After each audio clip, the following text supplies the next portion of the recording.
আসসালামু আলাইকুম রহমতুল্লাহি ওবরাকাতু। ময়মনসিংহে বসে থাকতে থাকতে যারা বোরিং হয়ে গেছেন, আপনারা যদি চান কম খরচে সুন্দর একটি ট্যুর দিতে, তাহলে আপনাদের জন্য বেস্ট চয়েস হতে পারে নেত্রকোনার চীনামাটি পাহাড়। কম খরচের কথা যেহেতু এসেছে, তাহলে তো আমাদের যেতে হবে ট্রেনে। সো প্রথমে আমরা চলে আসলাম ময়মনসিংহ রেলওয়ে স্টেশন এবং জারিয়ার জন্য টিকিট বুক করে নিলাম। আলহামদুলিল্লাহ, আমাদের ট্রেনটা আমাদের ময়মনসিংহ স্টেশনে এসে পৌঁছেছে। যদিও ট্রেনের টাইম ৮টা ৩৫ মিনিট ছিল, কিন্তু ৯টারও পরে আমাদের ট্রেন গন্তব্যে চলে এসেছে। ট্রেনের টিকিট নেবে এখান থেকে পার পিস ৩৫ টাকা করে।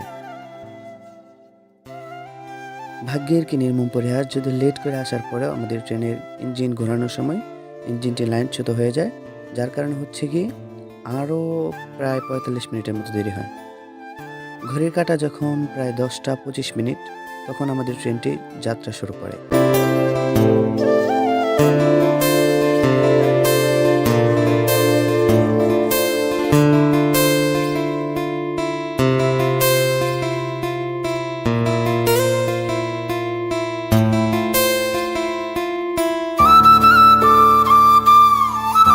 সো আলহামদুলিল্লাহ, আমরা জারিয়া রেলওয়ে স্টেশনে চলে এসেছি। সো এখান থেকে সরাসরি স্টেশনের বাইরে বের হয়ে যাবেন এবং এখান থেকে একটা অটো নিয়ে, অনেকে বিরিশিরি বলে, অনেকে সারম নদীর ঘাট বা এরকম কিছু একটা বলে, এখান থেকে ৫০ টাকা ভাড়া নেবে, সরাসরি ওখানে আপনারা চলে যাবেন। যাওয়ার পথে অনেক সুন্দর সুন্দর ব্রিজ এবং রাস্তার যে সৌন্দর্যটা, তো পুরোটা উপভোগ করবেন ইনশাআল্লাহ।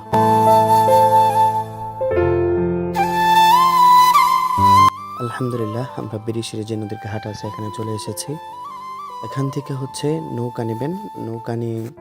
নৌকার ভাড়া আমরা যখন গিয়েছিলাম তখন ৫ টাকা করে ছিল। সো এখান থেকে একটা নৌকা নিয়ে চলে যাবেন ওই পাড়ে। ওই পাড়ে গিয়ে আপনারা অটো রিজার্ভ করে নিতে পারেন। হয়তো বা সারাদিনের জন্য ৬০০ টাকা নেবে, আমাদের কাছ থেকে ৬০০ টাকা নিয়েছিল, সবাই মিলে নিয়েছিলাম। তো ওই পাড়ের ভিডিওটা আমরা কিছু কারণবশত করতে পারি না, আমাদের সমস্যার কারণে। সরাসরি দেখা হচ্ছে আপনাদের সাথে পাহাড়ের উপর।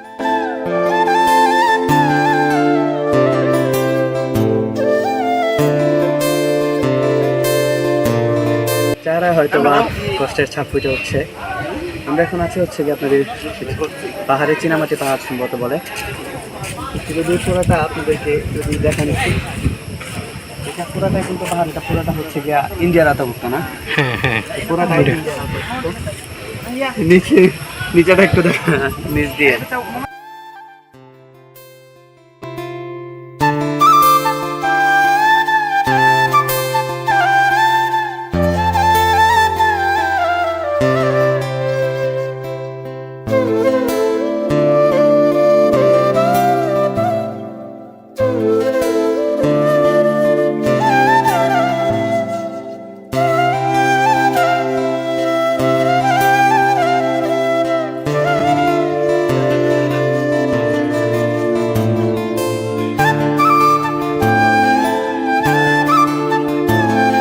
ভিউয়ার্স, এখন আমরা আছি ঐতিহাসিক চীনামাটি যে পাহাড় আছে, সেই চীনামাটি পাহাড়ের উপর থেকে যদি আপনাদেরকে ফুল ভিউটা মানে দেখায়, জাস্ট ওয়াও। একটু পুরোটা দেখান ক্যামেরাম্যান, পুরোটা একটু দেখান ঘোরা। মানে আল্লাহু আকবার, আল্লাহ রাব্বুল আলামিন পৃথিবীর এত সুন্দর করে সাজাইছেন। যদি আল্লাহ রাব্বুল আলামিন আল্লাহর সৃষ্টির এত সুন্দর করে সাজাতে পারেন, না জানি আল্লাহ রাব্বুল আলামিন কত সুন্দর। আলহামদুলিল্লাহ, মোটামুটি আমাদের ঘোরাঘুরি কমপ্লিট। এখন আমরা চলে যাব আবার। হয়তো সব কিছু ঘুরে ঘুরে ভালো করে দেখাইতে পারি না, যেহেতু নতুন। ইনশাল্লাহ আপনাদের পরামর্শ এবং সহযোগিতা আশা করি অনেক দূর নিয়ে যাবে ইনশাল্লাহ। আসসালামু আলাইকুম ওয়া রাহমাতুল্লাহি ওয়া বারাকাতুহু।